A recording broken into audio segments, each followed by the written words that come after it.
Welcome back to Dr. Stone Anime Review, episode number 6. This I'm reviewing the 26th episode of the series, Hotline. Yep, that's the name of the episode, Hotline. This one adapts from chapters 62 to 64. If you're curious, though, exactly how many more chapters have to go for this arc to be adapted, well, since they got the 62 covered, well, up to 64, if they had stopped, if they just did 62, there'd be just 20 chapters left. But no, they went 64, so this is exactly, I think it's like, well, previously, as of last week, it was like 21. As of this week, it is now 18 chapters.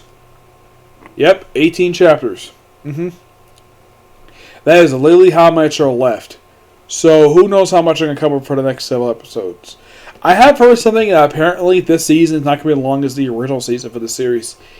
Yes, for some reason, it's been announced online this season is supposed to set for 11 episodes. So I'm like, that's kind of short for a second season of a show. The people have waited 2 years for another season. And you have it for just 11 episodes? Seriously? Like, less than half the length of the previous season? Why the heck would the studio do that for? It makes no frickin' sense. I mean, yeah, you got plenty of manga to adapt, over 100 frickin' chapters.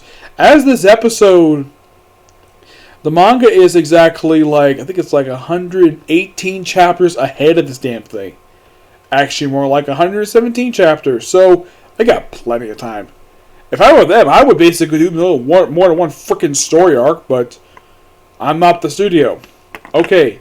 This episode mostly continues from last week where you have Helmar basically investigating the sonic booms in order to distract her from Gin, Magma, and Chrome setting up the cell phone up in Tasma's territory. That's what the distraction is. And you had the village going after her. We have basically Kaku going after her, chasing her for a while, and then she crashes down. Senku basically is on top of her. And she's like, watch where you touch. Don't touch me there. Yeah, as later he actually covered her arms and legs with the special powder, which he also invented a UV light. Yes, UV light in the Stone Age. So he uses black light to find her. And this lasts for a good period of time, but eventually they do in fact track her down. And they also take the time to, well, trick her with a special communications thing, where they chop down a tree and then she's caught by Kaku. Oh yeah, and also Kaku asks Senku, what exactly is she doing? Like, what's all those movements? Oh yeah, it's revealed that she is in fact a gymnast. Yep, a gymnast. Which kind of strange though that her outfit is pink. Yeah, as far as I can tell, I think they have color dye in the Stone Age. I highly doubt it. Unless somehow they found a way to color it pink. I mean, I can buy something blue, but pink? Really? Yeah, they must have found some way to dye it. I mean, I highly doubt that Tasa basically has the ability to dye clothing.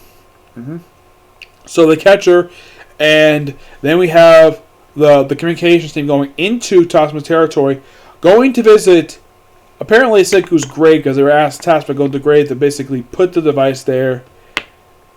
And you're probably thinking, why would there be a grave there? Like, it's for Senku. Because Tasma believes that he's dead. Yeah, he's been dead for quite some time in this series. So they eventually do when they get there, they come across these statues, which actually are petrified humans. And according to Gin, like, he's seen these statues before, but the numbers are new. Yes, numbers are new. So according to Gin, he has woken that apparently Tasma has woken up 32 people already. So, and apparently the number I saw looked like it was high as like over like 90. So, he's presumably free over 100 people, which I wouldn't be surprised about that. So, they go visit the grave, and they dig there for quite some time. Of course, Gin basically buries the wire underground, which is quite good for him to do. And then, of course, you have Chrome and Magma dig for a while, and then they get to a... Well, also, when they first get there, before I get to vacationing, Magma was going to smash the statues. Gin's like, no, you probably shouldn't do that, because we're not going to kill anybody. Also, basically, Senku basically questioned Kohaku, has she ever killed a human being before? She's like, No, I haven't. Also, the UV black light is not the only new invention they show off here. There's also the flare. Yes, a flare. Anybody thinking, how in the world make a flare? Using a light bulb, an exploding light bulb to make the flare. Yep, so we got 2 new inventions here. Plus we have the return of Mecha Senku, which I thought was quite interesting. Then you explain the science behind the flare, which is probably pretty accurate because the series is pretty accurate when it comes to science. The story may be fictitious, but the science stuff is pretty accurate. I'm not a science whiz, but I'm sure people who are scientists probably appreciate the little educational bits in the series. I mean, it's probably there just for kids to basically learn some of this stuff, which I think is quite nice. So, after they dig the grave, they come across a stone. Like, what the heck is this stone for? So Magma smashed it. They put the communications device there, and then they just run away because there's an archer nearby who's got very good hearing. Who this archer is, I don't remember the guy's name.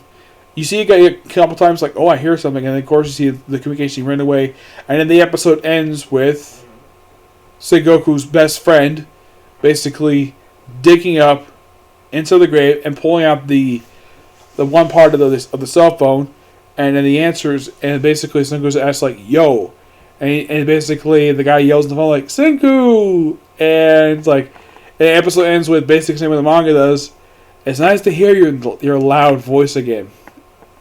And that's where the episode ends. Really good episode. Not much change here, per se. Well, not really, no. From what I can tell, it's pretty... aside from the science, the Mecha Senku is actually pretty anime original. This episode is pretty accurate to how it's predicted with the manga, which kudos for the studio for doing that. But not much else to say this episode, just that it's really good. Definitely looking forward next week's episode, which is called Communication from the Grave. Yep, that's the name of next week's episode. No trailer for next week, but just the title of the episode, which I think is good. Okay, so that's a particular review. Next review is a Comic Corner, first of 2. Yep. I am also going to do reviews for several other anime today. Next anime I'm going to do, you're probably thinking, okay, so I'm going through an order. Am I going to do like Quintessence Quintuplets or You Get Straight to the Princess next? No, I'm actually going to do Case Closed next. Why? Because I'm interested in capping this off, so I want to make sure this is done today. So basically, here's some of the order stuff I'm going to do today for anime. First is Dr. Stone, which is basically I'm reviewing now, and then Case Closed, then Yoshima Half-Named Princess, and then next would be Fire Force if it did come out this week. If not, I'm going to go straight to Quintessence Quintuplets. Okay? So, next video, Comic Corner. Okay? Next video. Bye.